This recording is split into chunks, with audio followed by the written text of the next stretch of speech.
This April is our 20-year anniversary, and it is our 15th Internet Sales 20 Group Conference. I did invite you guys to be there as a guest or as a panelist. Isabella, if you want to be part of this in any way, shape, or form, I would love to have you there as my guest. It's a rock star event, Tianna. I can tell you the details. Let me ask you a question. Did you come here to listen to money or make it? This is L.A. Williams, the blind master. And Sean V. Bradley and I came here for one reason and one reason only. That's to fill your pockets with money. Now how we gonna do it? By giving you the secrets, techniques, and strategies for you to stop losing and start winning at this game called automotive professional sales. Hey everybody, this is Sean V. Bradley, the president of Dealer Synergy and the creator of the Millionaire Car Salesman community, the #1 podcast in the automotive industry, the #1 Facebook group. And we're bringing you the upcoming IS20G conference in April in Baltimore, the 15th to the 17th. Man, I've got an amazing, two guests today on the show. We've got Tianna Mick, also known as T Got Your Keys. What's up, Tianna? How you doing? You're fresh back from NADA. Crushed it out there, I heard. Hey everybody. Yep, I am back from NADA. We had a wonderful, or I should say I had a wonderful 3 sessions. It was super overwhelming, but I am back. I'm settled in, and I'm super excited to bring on our guest. We have with us Isabella Tutt, and she is with the Women Automotive Network. And I'm only excited, might be a little biased because 1, I am a woman, and 2, I'm actually a part of the Women Automotive Network. I spoke at their online event. I'm actually speaking at their event coming up in June in Detroit. So I definitely want Isabella to spill the beans on the upcoming event, but I really kind of want to figure out Isabella first, because Isabella is actually from the UK and she's been selling cars for 13 years. So we thought it would be super interesting to kind of compare US sales to UK sales, because I heard they can be completely different. So thank you for coming onto the show, Isabella. Super excited to have you. It's my pleasure. Thank you, Tianna, and thank you, Sean. Yeah, absolutely, Isabella. It's an honor to have you on the show. I don't know if they told you, but I have family in London. I'm Belizean, and so Wow. Belize used to be British Honduras. So I have a lot of family in London that I need to go visit, apparently. But it's great to have you on the show. I don't know if you know, but I've been in the automotive industry for 25 years. I've founded and been the president of the company for 20 years. Tianna's my eldest daughter, and she's been in the automotive industry 6 years. And I want to just start the first question is tell us a little bit about your automotive background. How long have you sold cars, and, what positions you held at the dealership, and, give us some of your stats. This is the Millionaire Car Salesman, group. By the way, it's gender specific because I'm the Millionaire Car Salesman. I'm not saying that you know what I mean? So, because people are like, why is it not the Millionaire Car Salesperson? Because I'm a man. Yeah. I'm the Millionaire Car Salesman, for the record. But tell us about you, Isabel. I'm dying to find out about your background in automotive. Yeah, that's exciting. No, thank you, Sean. Thank you so much. And Tianna, of course. Now, I've been in the motor industry in sales for 13 years. I started off at Peugeot when I was 19 years old. Wanted to change things. I really love business. I love speaking to people. I love, developing my personality and the whole aspect of sales. And I think Peugeot were great because they brought me on at 19 and they molded me over the 13 years, which I stayed loyal to the brand, into, such a successful and volume, and high satisfaction salesperson. I personally, as I say, have a lot of love for Peugeot and the pride of the lion and the brand itself, because like I say, I felt that they looked after me throughout my journey into sales as a new car sales executive, being, as Tianna would know, one of the only women in the industry, which was quite a struggle initially because I was, breaking boundaries and I was trying to bring my personality, but also I was new and I was excited and I was keen. So Peugeot did this amazing thing where they molded me and told me what to say and how to be. And then over the years, I developed my own way. So they gave me a great start off and a jump start into the world of sales and how to speak to people, but also how to be myself and to bring my personality across. So as I said, I started off as a junior sales person or salesman. I then created onto more of a business to business sales specialist. And then I handled all of the mobility side. So in the UK, we have a great scheme where it's a charity which is government funded, who organise people with disabilities, whether cognitive or incognitive, to enable them to drive a car and to have the mobility as well. So I really enjoyed that side of it, because I got a lot of customer satisfaction and personal reward out of that particular role. As I say, I carried on for 13 years because I feel sometimes when you're at the top of your game and you're excelling and exceeding, why change? Why fix something that isn't broken? As much as other companies and brands were trying to headhunt me and say, come and work for Toyota, come and work for Skoda, I really loved Peugeot, and I was glad that I stayed with that particular brand. Although I know it's not common to stay with the same brand, I carried on for 13 years, and then I ended the automotive career, in sales last year, and then I joined the Women Automotive Network, which when I was looking for something different, as I say, I had a couple of changes in my personal life, and I just felt like maybe it was time for a change. I saw this wonderful advert about women in sales, and I just thought it was written for me. I then applied, and I, as I say, have been with the Women Automotive Network ever since December, so only the 3 months, but we are super excited to be coming to Detroit on the 4th of June. We've got the MD of Harley Davidson speaking, as well as, our interactive workshops, and we're really, really excited to be able to come over and not only to inspire diversity and change, but see what America's like. We've got such a huge automotive industry out there, and we're so keen to be involved and to network and to join together, because we are stronger, better and stronger together. That is absolutely amazing. Couple specific questions. When you sold cars, how many cars did you average a month? Okay, so on average a month, I would average between 20 to 35 per month. And the great thing is, I don't know what it's like in the US, but in the UK, we have 2 months of the year where a new registration number comes out, which a lot of people find very exciting and very exhilarating, because you get to have the first new number plate on the road. And we have those times in March, and we also have them in September. So in March and September, it was on average about 40 cars, because that was when all of the new registrations would come through. And so the very nice high-end commission bonuses were coming through as well, twice a year, which was incredible. We'd also have events leading up to that, so that we can entice people and get people interested. Wait a minute, to go back, this is important. First of all, I just want to applaud Isabella for getting to 40 cars. But wait a minute, I want to find out, I want to compare apples to apples. In the United States, there's 18,215 approximate franchise dealerships and 40,000 plus used car dealerships. Out of that, this is the NADA profile. The average dealership has 10 salespeople, 2 to 3 managers, a GM, GSM, and maybe 1 to 2 BDC reps. That's the average profile to sell an average 100 cars. The average salesperson sells less than 10 cars a month in our country. So my question to you is, 20, 35 cars sounds astronomically high. What is the average amount of car sales for the average UK automotive sales consultant? I would say the average for a sales, because you're, as I say, when you're new, you might not start off to go through the numbers, but once you get used to it, a few months into the role, I would say on average, a good 15, I would say that you're expected to, because the other thing about the great industries in the UK is we not only have new car dealerships, but we have second-hand car dealerships. So you are joined together and you can sell new and pre-owned cars, which is great because it adds to all of the numbers that are able to come through. So as I say, I would say about 15 on average. Yeah. So you guys are a little bit higher than us. If your average is 15 and ours is 9, but still, even at 15, selling 35, 40 cars, you were obviously a very, very skilled automotive professional. Now, did you ever have additional positions in the dealerships besides sales? Were you ever sales manager, desk manager, F&I, internet BDC, or was it front showroom sales? I was purely sales, Sean. I was front of sales because I love people. My daughter too.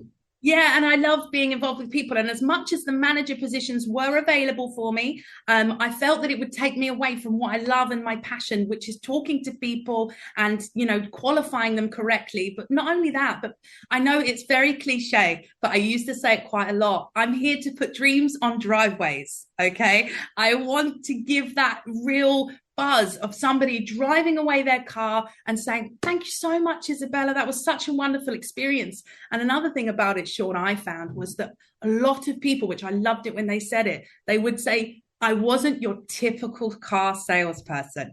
And I would say, well, what makes you say that? And they said, well, you did this and you did that. And I think, well, why isn't that normal? Why isn't, dealing with being attentive and knowing somebody's needs? But unfortunately, through bad experiences they may have had or stories they've been told about certain salespeople has given them this horrible stereotype of the kind of people that we are. But actually, I was breaking all these stereotypes down, and it was part of it was almost worth more than the money and bonuses for me when people would say, you are so different, we really like you. And so therefore I'd get a lot of recommendations. I would get a lot of referrals, Sean and Tianna. So I would have, my sister's looking for a car, I really want to send her to you, or my brother-in-law.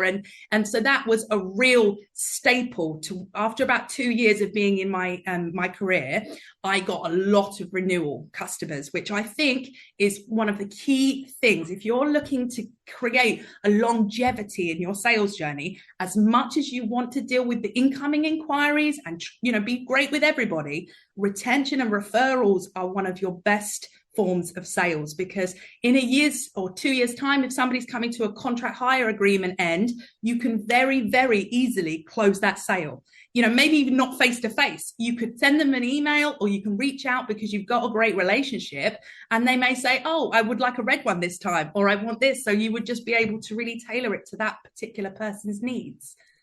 I love that. Isabella, just because I want to hear just the differences between how we do our road to the sale process and how you guys do it. So walk us through, you meet a customer, how do you meet them, right? Usually in the US, they're like running to open the customer's door before they even get out into the parking lot. So walk us through, what's your road to the sale? What's your process? And then I guess Sean and I can compare to see maybe it's the same, maybe it's different. Walk us through that road to the sale process through the UK. I'd love to, Tianna. And I think you're right with the whole running to the car door to open a car. I heard that. I had an American trainer on a course one day, and he mentioned it. His name was Rob Murphy. I'll never forget him. Really nice guy. And he said, do you not realize that in America, they open the car door and they show that attentiveness early on? And they said they do gain such a great customer relationship through that. So what I would say is, a customer, let's say that they walked into the dealership or the showroom. First of all, I would keep it very, very simple. I wouldn't even say, hi, how can I help you? I would just go, I'd approach, I'd say, hey, good afternoon. What brings you here today? Because that kind of question opens it up, whether they're looking for a test drive or whether they're looking for the service department for a tire, or whether they've come in to look to buy a vehicle. And so therefore, if they say, oh, I'm interested, for example, I'm going to use a Peugeot as an example. I hope that's okay. Let's say they said, we'd love to look at the electric 208. We've seen some great reviews about it. We've seen the advertising on the television, and we'd love to see what the Peugeot 208 can offer. I first of all would say great choice, because I think personally it's good to be personable and to really home in on what that customer needs. I wouldn't, as I say, go to a desk or sit them down. I would take them straight over to the vehicle, and I would do a sort of walk around the vehicle quite loosely. I'd offer them to get in the vehicle. And then as I was talking to them, I would just ask them a couple of simple qualifying questions. Oh, what is it you use the car for? That kind of thing. So then if I know they're doing business or pleasure or family usage, or if it's just one person as a secondary car in the household that needs to, just have that as a sort of a cost-effective exercise more than anything, then we narrow that down. I would then, as I say, invite them to sit in the car. Ask them how they're feeling as well all of the time. So reaffirming how they feel. They said, yeah, I think it's really comfortable. I think my dog could get in the boot. Always remember those things, so that when you then become in a more of a sales environment to close the sale, you can say, well, you did say your dog would fit in the back. You said it had enough room for your kayak. So I think that this is a great choice for you, Mr. Customer, because I think it's got everything that you said, plus, and then I would bring in how it could make their lives better. So it's a case of always be closing, but not necessarily hard sales. I'm not a hard salesperson. I'd probably say I'm more of a soft salesperson. As soon as they've sat in the car, I would say, right, let's go out for a drive. Because again, a British British saying is butts on seats sell cars. So get the butts in the seats, get them out for a drive, and that is your best time to be yourself and to be your salesperson, because you're away from the constructs of a showroom and a dealership. You are in a sort of different zone for you and the customer. You could call it an unbiased zone. You then would always, I would refer you to always drive the vehicle first. The reason why that's so important is because it gives you a chance, not only as a great salesperson, but as a great driver. So you can show them how the gearbox works. You can show them the energy efficient side of it. I can demonstrate all the electric compatibility things as well and how they would charge it, and ask them a few other qualifying questions in the car. Oh, do you like the way that is? Do you want to try the infotech system and all the connectivity? I would hook up their Apple CarPlay so that they can be more interactive in that experience as much as they're watching me drive. And then after 15 to 20 minutes of driving, depending on what, again, you're qualifying it, how long would you like to go for a drive, Mr. Customer? I would then say, swap over the car. So you park at a nice, like, safe zone, they get in the driver's seat, and then it's your time to be quiet, because you've shown them everything, you've interacted with them, but this is a little bit of a stressful moment for them. Getting in a new car, not knowing what to expect.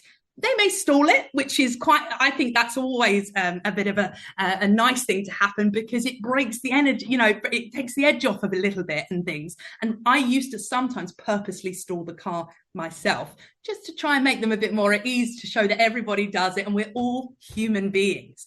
I then would get them to drive the vehicle. They would drive the car. I would be completely silent unless they're speaking to me, because, like I say, it's a stressful time.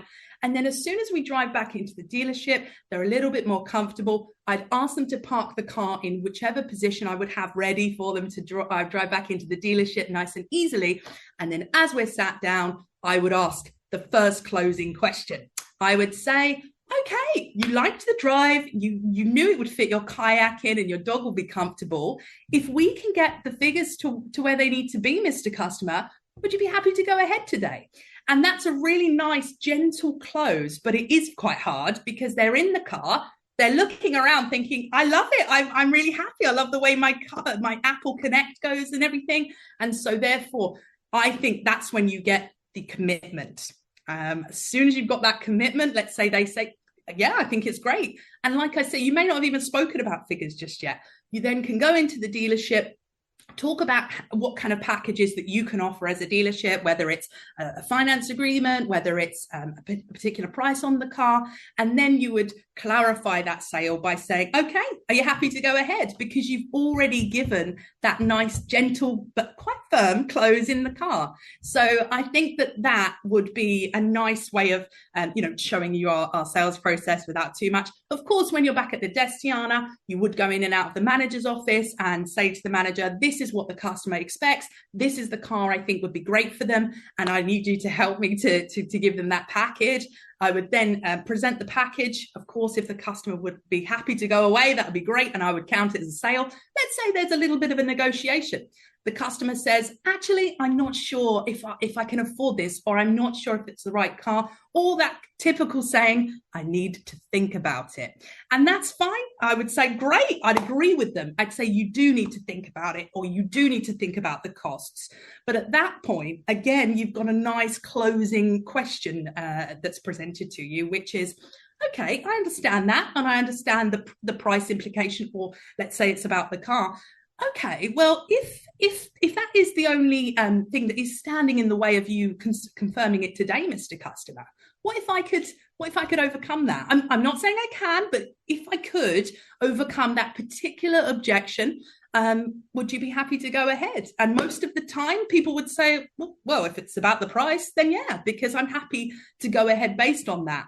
If all else would fail and they said, no, Isabella, I'm really happy, I love the test drive, and I'd just like to think about it, I then give my manager the second face option, because I feel I've done everything I can in my in my capacity in order to sell this car. I've given them the great test drive experience. I've given them a great sales pitch as to why they need to buy this car and the additional extras that they might be qualified for.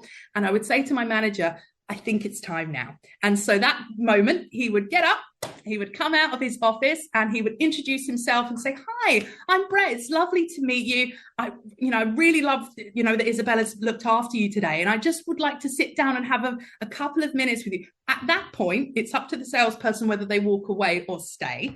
I did used to walk away because I felt if there was anything that the customer would object about me as a salesperson, they wouldn't say it.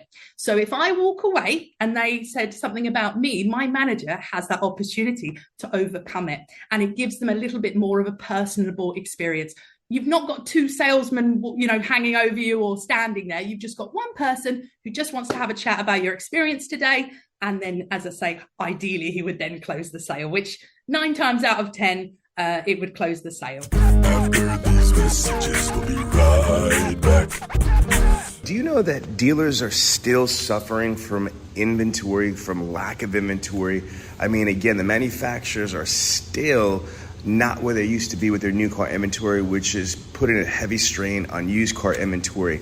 And so I'm telling you, dealers need to look at VinQ.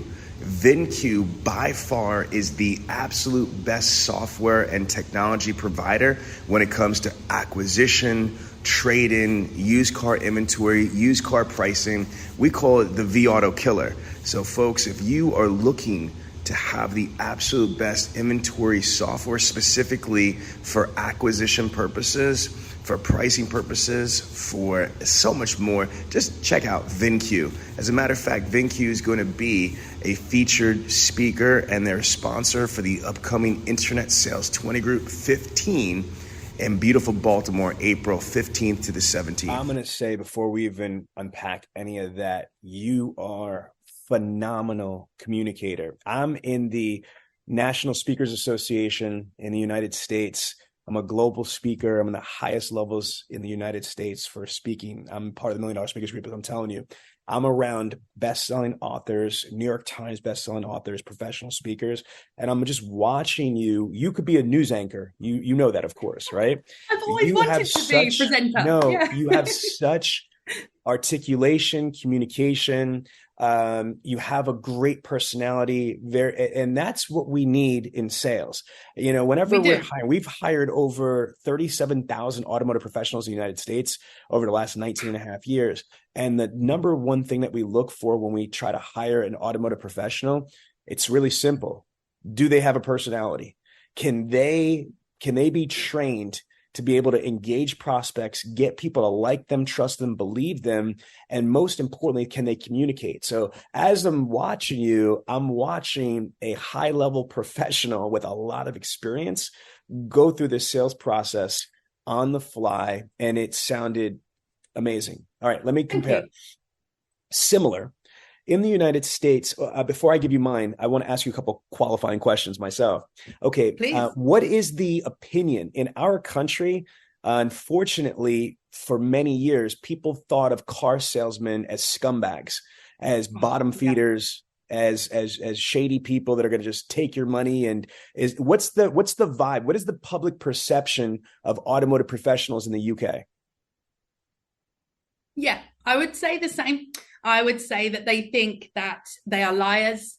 They want to sell you something as quick and as efficiently as possible. And the one thing I will mention is that a lot of people that complain about salespeople from somebody coming to me as a new salesperson's point of view is that they lost interest after they sold me the car.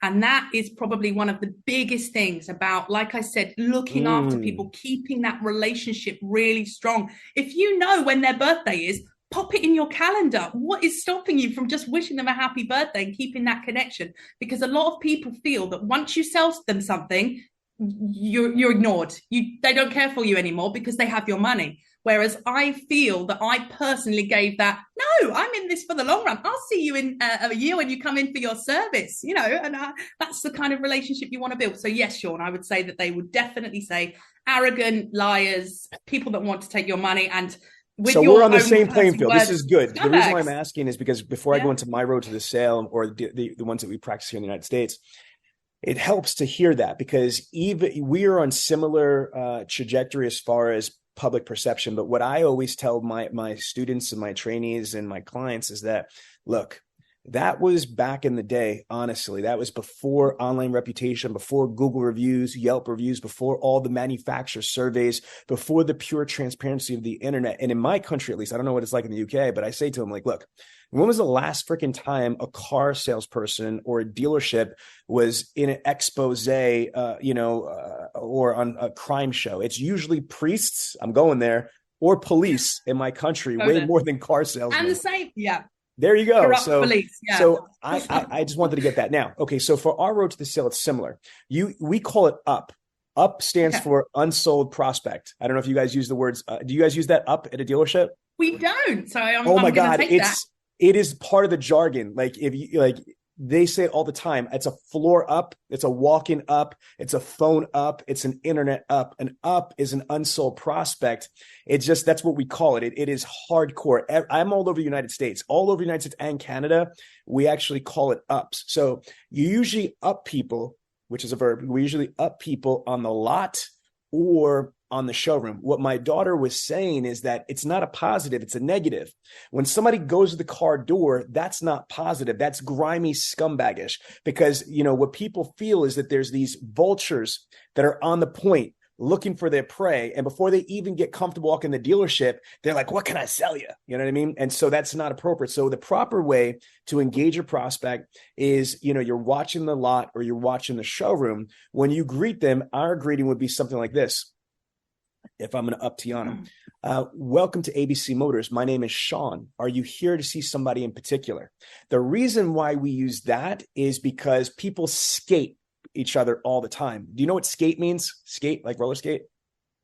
No, that they would try and put it in off our to somebody industry else? Means like you stole a customer. So let's just say Isabella was working with Tianna, and here I am, Sean. I don't really care if you were working with that person. It's like every man or every woman for themselves at some stores. So one of the things that we train on is to make sure, because who wants to sit them down, go to the car, all that, but they already spoke to a customer for. In some dealerships in our country, they have customers for life protocol in the CRM. So if you sold Tianna, even if you did a crappy job in follow-up, if that's your sold customer, you know what I mean? Like, I don't want to spend 5 minutes or 2 hours with somebody and then give up half a deal or get my deal pulled for me. So that's why when I up somebody, I'm like, welcome to ABC Motors. My name is Sean. And you are? Tianna, hey, are you here to see somebody in particular?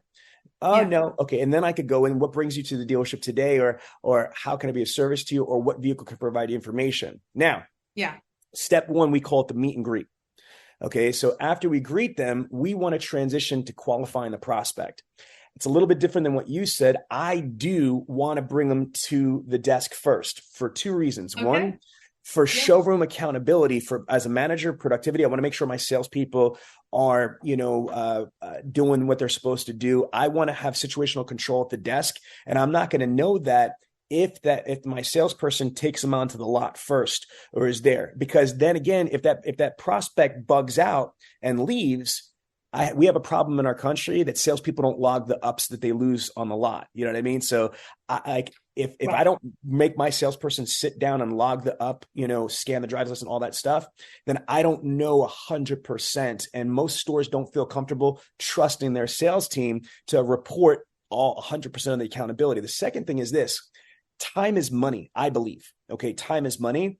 And what I don't want to have happen is a situation where I'm showing a person a vehicle that they can't qualify for, or it's out of their budget. NADA says, the National Automobile Dealer Association says, in the United States, the number one reason why people don't buy cars is because they're landed on the wrong car. Too much car, too little car, not the right car, which means they weren't qualified properly. So what I want to do is I want to sit that person down and I want to qualify them.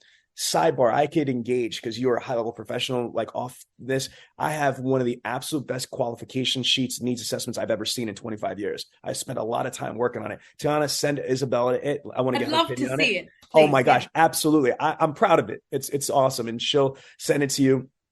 And we could even send you a video that we could send accompanies it, so it explains the concept. But you're sharp, you can figure it out. Now, after we qualify them, but it's more, to your point, than just the type of vehicle. I love your qualifying questions, but I'm going further. I'm looking for field intelligence.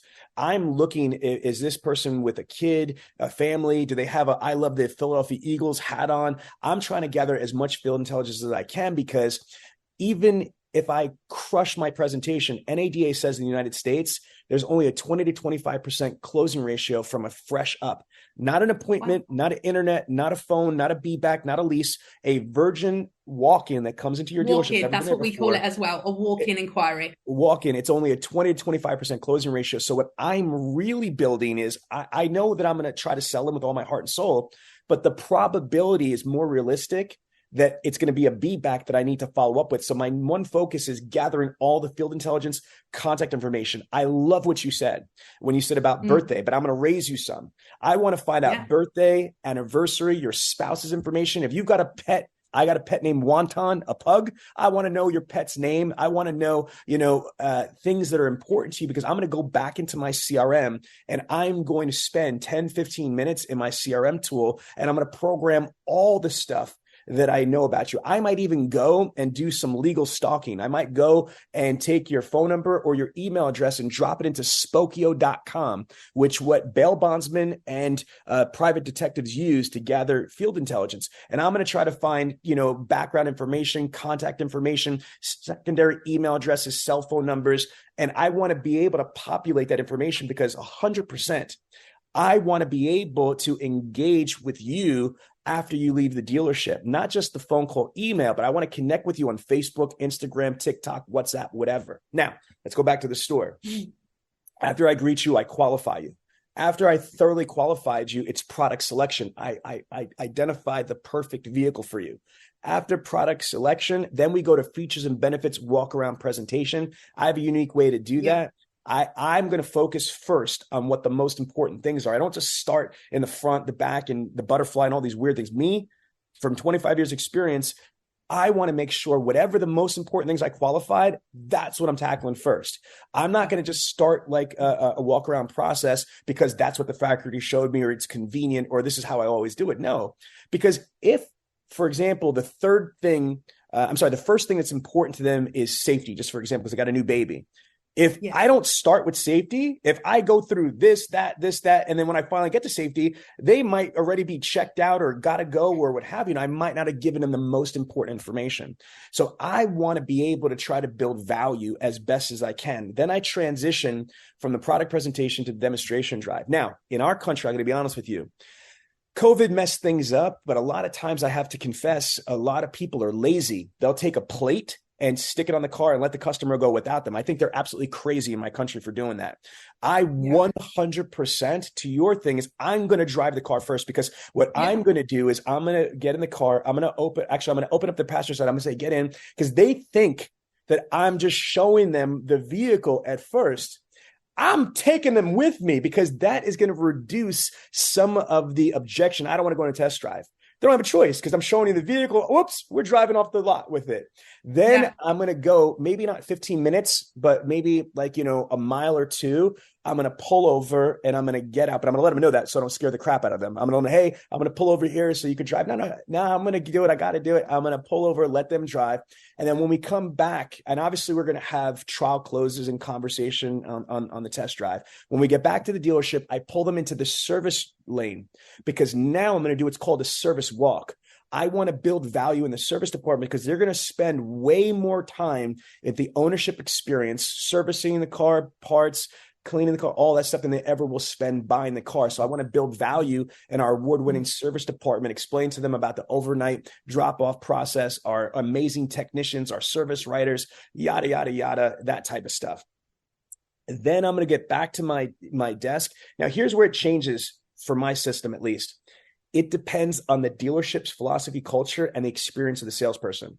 If I've got a dealership that wants to control everything, or I've got a situation where a salesperson is new or underperforming, I absolutely do not want them to fumble the ball. So when they come back from the service walk, I want them to check in with the desk, and I'm going to give them the first pencil. Pencil is jargon. Pencil means the first quote or the first numbers. They don't do anything. I'm going to hand them a piece of paper with my pencil. I'm like, okay, here's what I want you to say. Here's what you're going to do. Boom, boom, boom.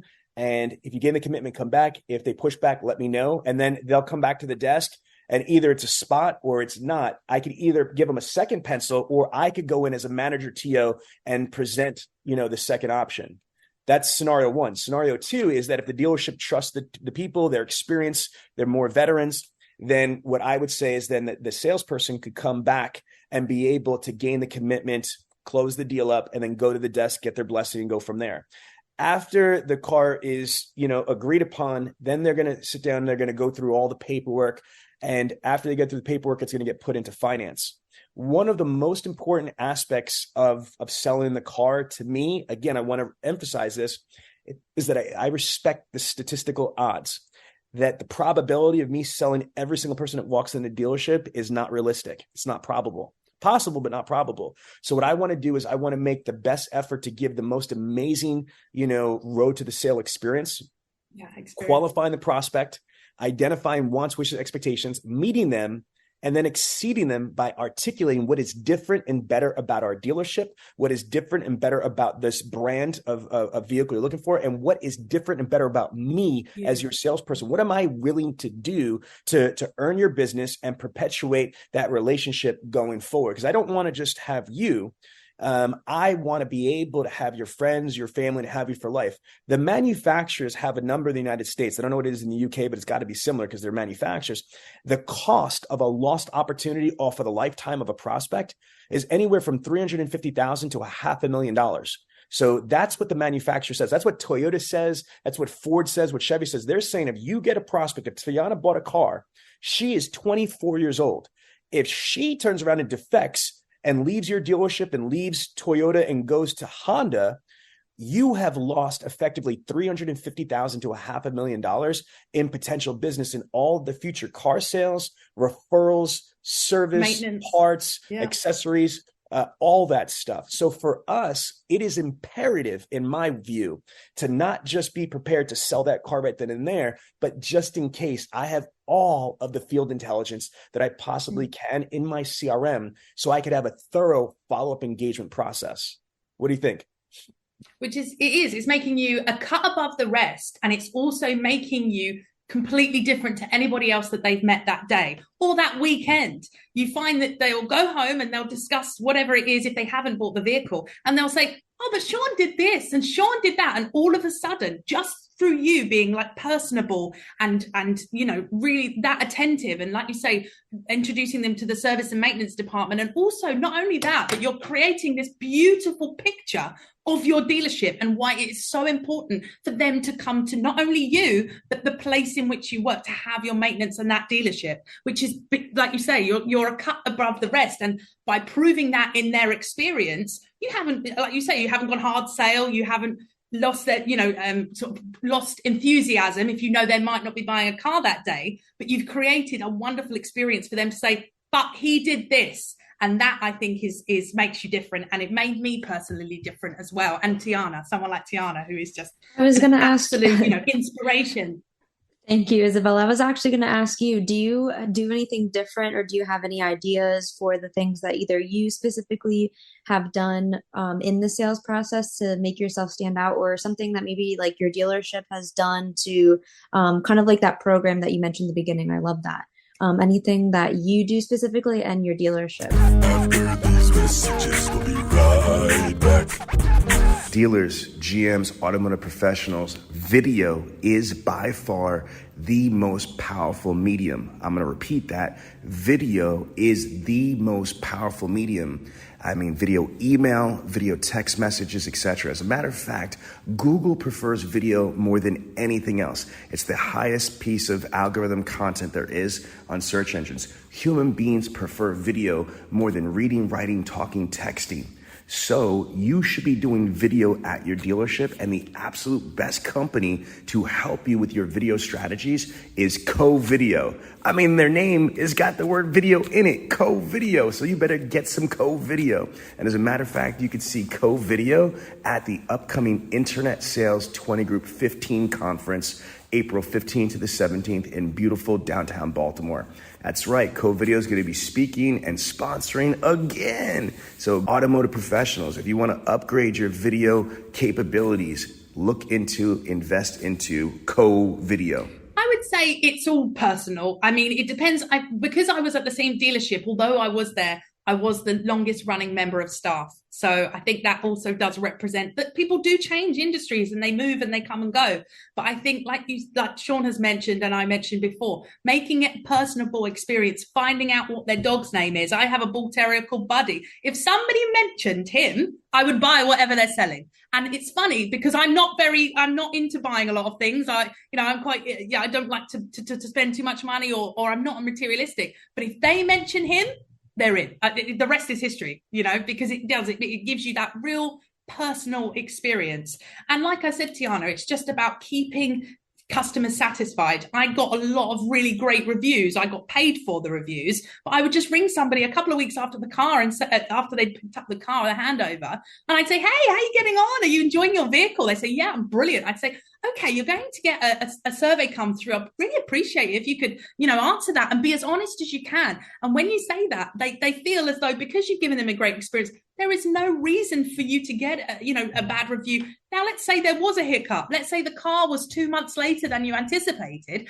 You could say, please answer the survey. And I know the car was a little bit later, but I kept you updated each and every week. I gave you, calls and emails about when your car will be arriving. And are you happy with the experience that you got? And then it's just giving that confirmation back to you. So it's objection handling, but it's also creating a personable experience. Can I jump in? I have a couple questions. This is amazing. There's 8 ways that a showroom person can sell a car. I want to show you something.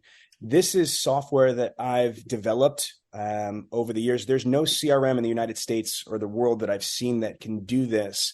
And I wanted to give you what my concept is. And I wanted to see how you guys handle this in the UK. Okay. So again, NADA says there's a reason why that the average salesperson only sells roughly, 9 to 10 cars a month. That's because they're only selling out of 2 to 3 categories.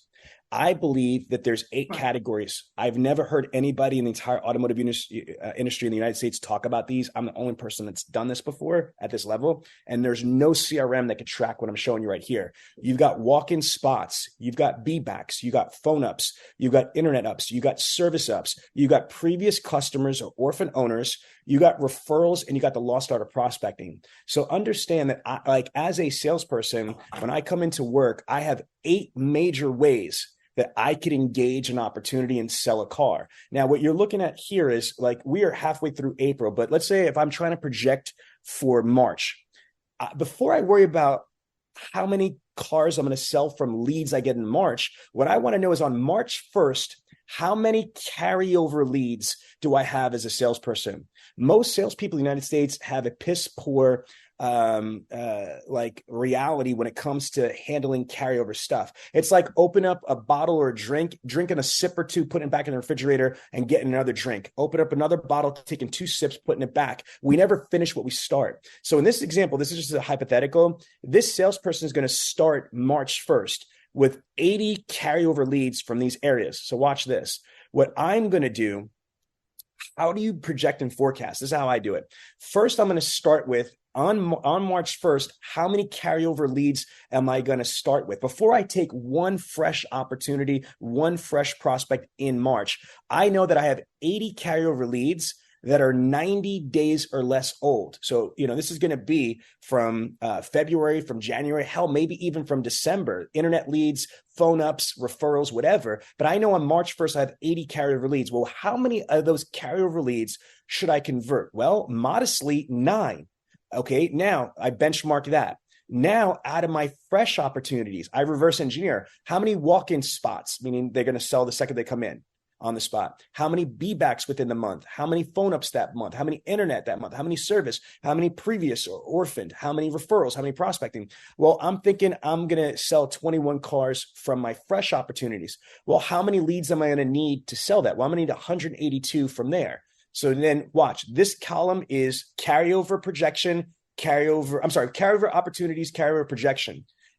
this is my fresh projection and my fresh opportunities. This is my total amount of opportunities needed for my total amount of sales. So literally, it's hard to sell 30 cars. You know that, you know what I mean? That you just said that's double what the UK national average is. Well, how could you increase the probabilities? Well, instead of trying to sell 30 or 40 cars from 1 or 2 areas, you're looking at 7 carryover and 8 fresh. That's 15 different ways you could sell a car in a month. How strong is that? I'm really dying to hear your opinion, because you're obviously experienced veteran with 13 years experience. Do you like my trajectory and how I project and forecast and try to enable a salesperson to understand that they have all these different ways, like mutual funds, instead of just one stock, which is the front door?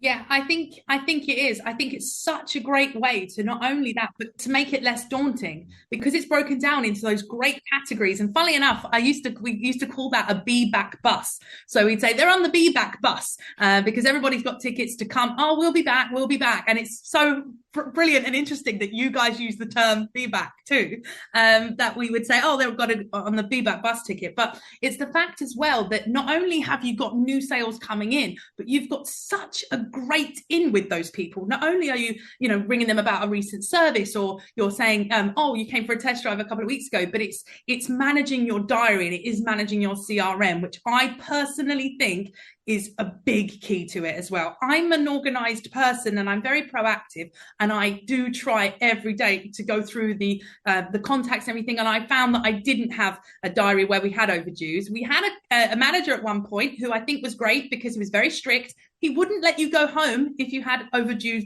contacts in your diary. He would say, no, you need to move. You need to action them, Isabella. You need to go home.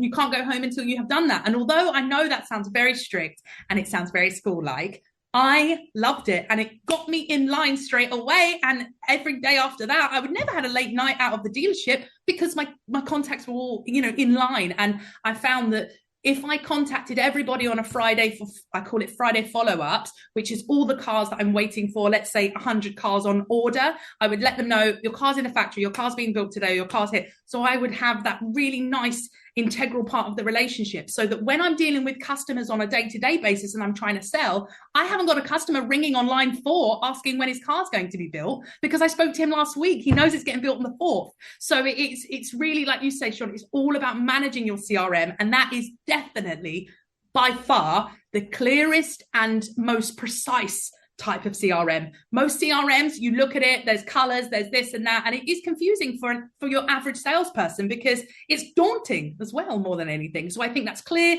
it's visual, and it's also really good sales prospects, which every salesperson dreams of having in their CRM.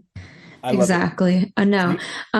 Yeah, so I just kind of wanted to ask one final question before the show, just because I'm super curious, just because we're talking about 2 different countries. I have built myself as T Got Your Keys here in America, and hopefully I'm growing all over the world. But with that being said, I did, branding. I had my own website, and all this different stuff. I think Sean's actually pulling up my website right now. So I'm just curious to see if you do anything in your community or branding wise to actually get more customers. So like one of the things I would do is actually show up to community events, car shows, different things like that. So is there any events that you go to, or is there any branding that you personally do or that your dealership personally does? And that's something that I think we're missing a lot in the UK. We don't have as many branding opportunities as we should have, and we don't advertise enough. We would have really great incentives to bring people into the dealership. One of the ones we used was with a local radio station, where we did a sign me, win me, and it was a very small Peugeot, and we based it at a really big shopping center. We're very close to where our dealership was, and what people would do, just shopping, they would come up and they would sign some of the visual of the car, because we'd have it all wrapped so that it could be signed with a Sharpie, believe it or not. They would leave their information, but also it would create a bigger database for us, because let's say most people would look at it as a competition, but we got thousands of leads through that. And as I say, through thousands of leads, you can generate, some really, really, really good sales. And as I say, we ended up giving a car away through it. But when I asked my manager, oh, how much did it cost to do this and that? I remember thinking, wow, it costs so little in order to give a car away in a competition. But as I say, we gained all of that awareness. But what I will say is there's not enough car events here in the UK. And although Peugeot are great with their vehicle launches, we go on racetrack days. We went on an SUV off-roading day when they launched 3008 SUV, which was so exciting. I think personally, dealerships need to have more awareness and more coverage, as opposed to local adverts and local newspapers. It's really getting yourself out there. And I think pitching a car in, a shopping center environment, don't get me wrong, I know it's not going to create a lot of, too much generation, but that's all I've ever had in terms of my dealership and, being pushed out into the big bad world to represent us. As I say, with the Women Automotive Network, I personally find this is the way that we can network and we can gain and join each other, women in the automotive industry, but also all people within the automotive industry. I feel the events, the speakers that we have, as well as the mentorship program is just absolutely incredible. The fact that we match people up to mentors and they're mentored for a 4-month period. I would have loved a mentor when I first started. And I think just awareness and having, networks like that I'm part of now, which is I'm so thrilled to be part of this network. It's been such a great, experience. And also, Tianna, from my point of view, with contacting people in Detroit and speaking to people, your name is huge out there. Everybody knows you. And I just remember thinking that this woman has got such a lovely impression on the car automotive industry. If I say, do you know Tianna? People are, yeah, I know Tianna. And it's such a lovely experience to have another woman like yourself who's so successful, but not only successful, you are spread wide. Everybody knows your name. You are, the spotlight is on you. And I really commend you for that. And I really do. You inspire me, as a person who's done it for 13 years, somebody like you who can do what you've done and have the platform that you have, Tianna. I must say, my hat's off to you. I think it's brilliant. And I'll do everything to champion you and support you throughout, your career. Thank you so much, Isabella. I just want to say thank you. I'm in awe of you. I really, really am. And I wish there was more people like you in the UK. No problem. Yeah. I started to jump in, Tianna. I just want to say, just as the proud dad, she has surpassed so many expectations. She spent 3 years on the front lines selling cars. At 19 years old, like you, she was selling 20 plus units a month. But what she was doing is she has the website T Got Your Keys, but she was using Instagram, Facebook, TikTok to drive traffic. She personified that phrase. Car sales is like owning your own business. When she started, she built her own internet department. She was her own internet department. She had her own website that was powerful. She won the #1 salesperson's website out of the entire United States, out of every salesperson that had a website at the time. And she drove traffic. But what she was doing is because she's a female, she was targeting females. And because she's part of the LGBT community, she was targeting the LGBT community. So she was targeting her tribe of people. She had people driving an hour and 20 minutes before the pandemic to buy a car from her because of her brand. She built her brand, T Got Your Keys, within Patriot Buick GMC. And I'm going to share something with you. Part of it is her mom and dad in a little bit. I'm signed to Wiley Publishing, the #1 business book publishing company in the entire United States, multi-billion publicly traded company. My publisher said to me before I became a bestseller, they said, Sean, it's not the New York Times best written author. It is the New York Times best selling author. I'm going to explain in a second. Her mother was a major recording artist. She's 75 million views. She's got tracks with Meek Mill, Remy Ma, Papoose, 11 major music videos. And record labels don't care if you're pretty, or you could sing or shake your butt or whatever. There's a lot of people that are beautiful that can sing and shake their butt. However, will people buy your music? Will people stream your music? Will people, go to your concerts? Will they buy your merchandise or not? That's how they make decisions if they're going to give people a book deal. I didn't get a book deal because I could write. They said Grant Cardone didn't get a book deal because he could write. I could barely conjugate verbs. What are you talking about? You know what I mean? But they got editors for that. You know what I can do? I got a platform. And I could sell books.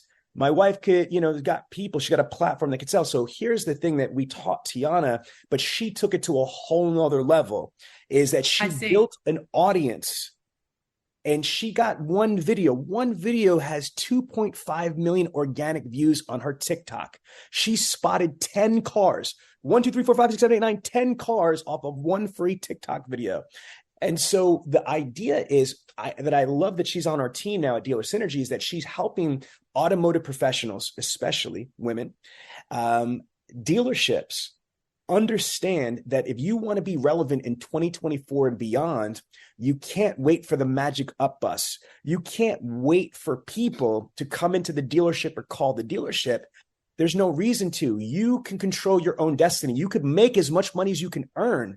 How? By creating an audience, by providing value, by building up your TikTok numbers, 20-something thousand, her Facebook, her Instagram, the Millionaire Car Salesman, the podcast. The bigger that her reach goes, that's more people that she can touch. When she was selling cars, it was more people that could buy a car from her. Now that she's on the consultant trainer side, it's more dealers that she could reach. It's more dealers she could sign. It's more automotive people that she could sign to this. So I just want to offer free advice to everybody listening to the show that if you want to sell more cars more often, more profitably, one thing that you can do that would dramatically affect that whole equation is build your audience.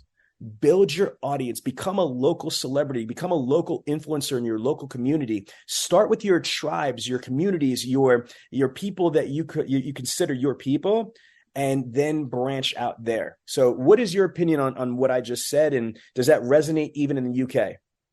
I agree. I do. I think you're right. It's all more of an internet-based world out there now. I think they say that they used to say 1 in 5 customers wouldn't have looked at the internet. Now everybody has done their research before they come into that side of it. And like Tianna, she is just authentic. She has such a bright and beautiful personality inside and out, and I think that is why when you're a woman's woman, like we clearly are, and I would drive 2.5 hours to come and buy a car from her, and I'm a car salesperson, but I would love that experience, and I would invest my time, my money, and all, everything I had into somebody like Tianna, because not only, like you said, John, she has got her platform, she's just so authentically her. And I love somebody with their own personality, their own strive for success, because you're very right. Everybody who is a car salesperson in that kind of industry is self-employed. You make your own success and you are the result of your own failure as well, in my opinion. And I think clearly Tianna,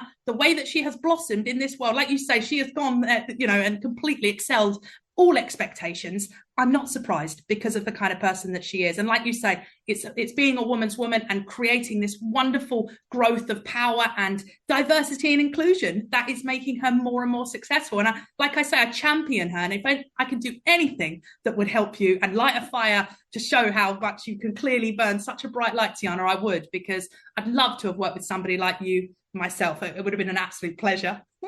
It would have been amazing. And we can still, and we are working together. I mean, if everybody's listening, you guys need to go to the Women Automotive Network Summit. They're having a huge summit in Detroit, the first one actually in the USA. So super excited to be first a part of that. That's like going to be amazing. I already have like 10 people like, I want to go. All women, of course. But like you said, I want to highlight that you said it's for everybody, right? Men, women, allies. So really quickly, while we sign off here, just let everybody know kind of how they can attend the event, where they can go. I believe they just go to the womenautomotivenetwork.com and then just go to events. But is there any extra information that they need to go before they go sign up for the conference? Yeah, so we would love you to join us in Detroit. I will personally be there, what I'm very excited about, on the 4th of June. We have got the MD of Harley Davidson speaking, the COO of Genesis, and also the VW Cariad Group. Not only that, we're going to have great workshops as well, so interactive workshops where we can all get involved and network with amongst ourselves. As well as that, like you said, it is our first time in the USA. We're very excited. You can get access online or in person, so however you can join from your home or your workplace or in person, we would love for you to join us. The tickets at the moment are on a huge sale discount of up to 65% off. And as I said, you can find them on womenautomotive.com. And as I say, or if you'd rather attend online, we would love you to join us. It's all about inclusion, diversity, and empowerment within the automotive industry, whether you're from a sales background, engineering, it's a supplier background. It really is, as long as you're part of the automotive, we would love to welcome you. And I confirm that you will definitely find so much value from it. And as I say, it's such a great networking opportunity. And I'm personally very excited to meet Tianna there. Well, listen, Isabella, it was absolutely an honor to be able to converse with you for this time. I've got so much value. I know our audience got so much value. To let you know, we're live streaming in the Millionaire Car Salesman Facebook group that's got almost 28,000 members in it. And then within a week or two, it's going to get converted, the audio, to the podcast, which is going to get syndicated all over the place. We have over 1 million downloads on our podcast. For an automotive podcast, that's a lot of downloads. So I've been listening. It's been a pleasure. Thank you so much. So there you have it, the Millionaire Car Salesman podcast. This podcast comes to you every week from the city of brotherly love, Philadelphia, Pennsylvania. If you have a question about the show or would like the chance to become a guest, feel free to contact us directly at 856-546-2440 or email us at millionairecarsalesman@gmail.com. This program is a presentation of Synergy Records, produced by Tianna Mick and L.A. Williams. Production and engineering by L.A. Williams. The Millionaire Car Salesman podcast is hosted every week by L.A. Williams and the Millionaire Car Salesman himself, Sean V. Bradley. The Millionaire Car Salesman podcast can be found everywhere, so please don't forget to review, subscribe to, and share the show. Thanks for listening to the Millionaire Car Salesman podcast.